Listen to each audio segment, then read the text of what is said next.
Mag-asawa kami ni Ryan, bagong lipat sa isang lumang bahay sa Rizal.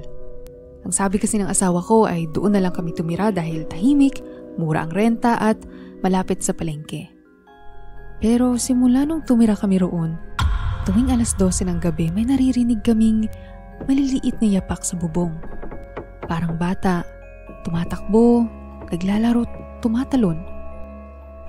Unang gabi binaliwala lang namin. Baka pusa.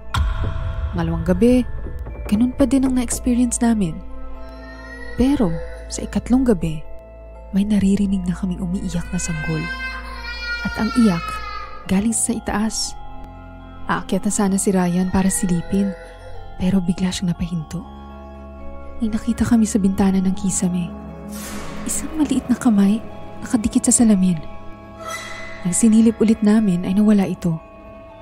At biglang bumukas ang pinto at nakita namin ang bata. Nakakatakot ito. Parang tiyanak ang kanyang itsura. Buti na lang at naisara agad ni Ryan ang pinto. Takot na takot kami. Kinabukasan umalis si Ryan para bumili ng aming uulamin. Tinanong ko naman ang landlord tungkol sa na-experience namin kagabi.